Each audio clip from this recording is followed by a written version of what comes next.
What's up guys? Welcome back to my channel. If you're new here, my name is Julia. I'm a certified personal trainer and I post all things health, fitness, and my lifestyle on here, on Instagram, and on TikTok. So make sure you're subscribed and follow along. In today's video, I'm actually gonna be walking you through and talking you through my exact leg day. But before we get into that, I kind of want to do a little debrief on my 8-week build phase that I went through, kind of talk about my results, talk about how I'm training moving forward, and just kind of talk about my training overall in depth because I feel like I have such a simplified approach to training and I want to share that with you guys. All right, first things first, my little 8-week build phase. I wouldn't call it a bulk at all, and I kind of talked about this in a previous video. I didn't really want to do a proper bulk just because my wedding's coming up and I didn't really want to gain a lot of weight. My goal was just to grow, lift, shape my glutes. So throughout the 8 weeks, I really focused on glute specific exercises, going really heavy on those glute specific exercises, eating plenty of protein, resting a lot, and I cut back on my cardio. And you guys know me, I don't do intense cardio at all. I don't do any running. I don't do any HIIT. Like my cardio is all in the form of walking outside or incline walking. But throughout these 8 weeks, I didn't incline walk at all. And I was like very conscious of cutting back on even like my normal walks outside just to kind of help promote that glute growth as much as possible. And I measured my glutes at the very start of this 8-week build and then also at the very end. And from week 1 to week 8, my glutes grew 1.5 inches, which is nothing crazy. But like I said, I didn't really want to do a proper bulk, so I wasn't really eating in that much of a calorie surplus. I was just making sure to eat a little bit more protein and then doing those slight tweaks to my training. But my glutes still did grow 1.5 inches and my weight actually stayed exactly the same. From week 1 to week 8, my weight was exactly the same to the decimal, which is honestly kind of insane. Of course, it did fluctuate here and there throughout the 8 weeks, but from the very start to the very end, my weight stayed exactly the same, but my glutes grew 1.5 inches, which I'm very proud about. And in terms of my training moving forward, I'm just gonna continue on with my exact same training split. If you didn't know, I stuck with my same training split through my 8-week build phase. I just didn't do the low intensity steady state cardio.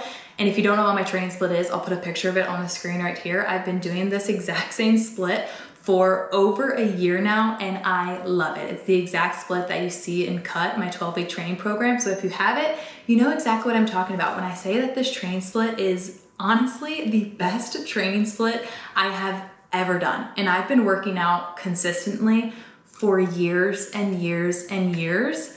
And I have never stuck with a training split or enjoyed a training split or seen better results with a training split in my entire life. Like I'm obsessed with it. It's literally 4 lifts a week and some walking. It is so incredibly perfect and it's just what works best for me. So I'm gonna continue on with my exact same training split, but I am going to start re-implementing that low intensity steady state cardio because like I said, I haven't the past 9 weeks because I did my 8-week build and then last week was just a complete deload week. I did a lot of walking, a lot of stretching, but no actual workouts. So I'm very excited to jump back into that today. And then I will be implementing that low intensity steady state cardio on my upper body days. So twice a week, I'll be incline walking, sticking with my normal split, Monday leg day, Tuesday push and list, Wednesday is active recovery day, Thursday leg day, Friday pull and list, Saturday active recovery day, and Sunday is a full rest day.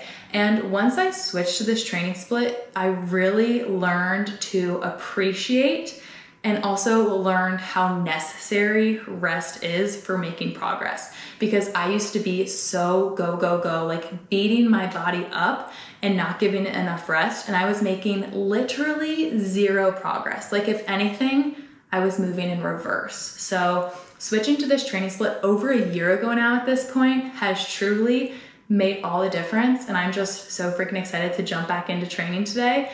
And I can't wait to share my leg day with you guys. And last thing I want to chat about quick before actually getting into that leg day, but the other day I was reflecting on like this past year and my whole physical transformation, my cut phase, my maintenance, my mini build. And I realized that I thrive when I'm training with like a hypertrophy style of training, meaning more moderate weight, but high reps, high sets. Like my workouts are still super challenging for me, even though I'm working with moderate weight, because it's higher rep, higher set, I'm kind of paying attention to how long I'm resting between my sets to make sure that I'm still challenging myself. And I'm not saying that I'm using super light weights by any means, but when you're doing hypertrophy style of training, you shouldn't really be lifting anywhere near your max because you're doing higher rep, higher sets. So last time I tested my back squat 1 rep max, I think it was 185. I don't lift anywhere near 185 when I'm barbell back squatting because I'm normally doing 4 or 5 sets of 10 to 12, maybe even 15 reps. So I'm usually lifting around 55% of like my 1 rep max for a lot of my lower body exercises because I'm doing that higher rep, higher set. And by the end of my leg days, my legs are dead. So I'm not saying that because I'm lifting moderate weight, it's just like an easy breezy walk in the park workout. No, not by any means, but my body just thrives with that training style. And I've come to find out that no matter if I'm cutting, bulking, or maintaining, I can continue doing that exact same training style, but mainly make the subtle tweaks and adjustments to my diet, AKA increasing my protein, increasing my calories, decreasing my calories, depending on what my goal is. And that's just what works best for me. I love that I found what works best for me. Maybe it works for a lot of you, maybe not. And that's why I'm always stressing to find what works best for you, because yes, it takes time, it takes trial and error, but once you do find what works for you, it is so incredibly enjoyable and it makes your physique, once you achieve your goals, it just makes it all so much more sustainable because you know exactly how you achieved it and exactly how you can sustain it.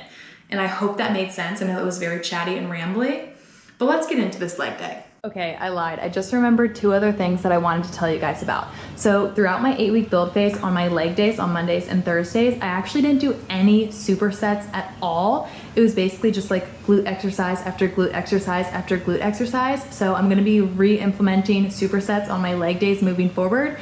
And I am so freaking excited because I love supersets. I love a good burnout. And then probably the biggest training change that I made throughout that 8-week build phase was implementing like a proper banded glute activation warm-up. So you guys are about to see that all. I'm gonna start with a 5-minute walk on the treadmill, do some stretching, and then do my holy grail banded glute activation circuit, and then we'll actually lift. So lots of steps, but it is so freaking worth it. As always, I started with a 5-minute walk on the treadmill to get warmed up, and then I moved through some lower body active stretches. These clips are sped up for the sake of the video, but just know that I like to spend about 3 to 5 minutes moving through these stretches before ever lifting any weight. All of these stretches are my absolute go-tos and must-dos on leg days, and they really help open up my hips and get my legs ready for an intense leg day. After moving through my stretches, I grabbed my band for my banded glute activation circuit. I usually choose about 4 to 5 different exercises and move through 2 sets of 10 reps of each. The band here is key. You want to keep it right above your knees the entire time, and you want to make sure you're using a band that's strong enough. I personally prefer the fabric bands, and I am constantly thinking about resisting the band and pressing out against it. Your glutes will be on fire in no time.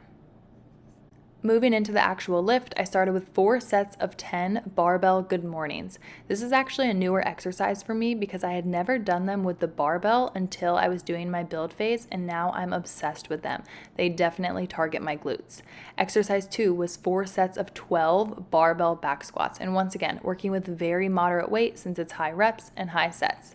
Moving on to exercise 3, I did 4 sets of 12 barbell hip thrusts, focusing on pressing through my heels and squeezing my glutes at the top of each rep.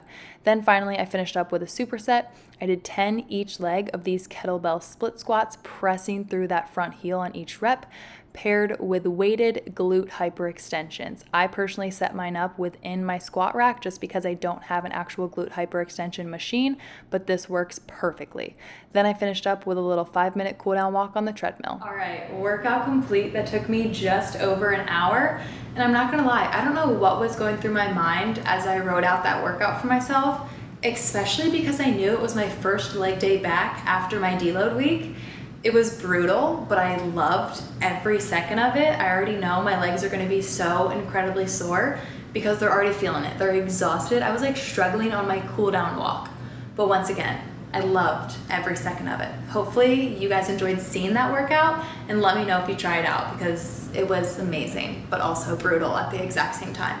Also, I know before my workout, I touched on how I'm gonna be training moving forward, but I don't even think I mentioned my goals. So my hope is that I continue to grow, lift, shape my glutes, or at least maintain what I gained during my 8-week build phase while simultaneously trying to drop 1 to 2 more pounds of body fat. Like seriously, nothing crazy at all. I love my current physique. I am super freaking proud of my current physique. I feel very comfortable and confident in this physique.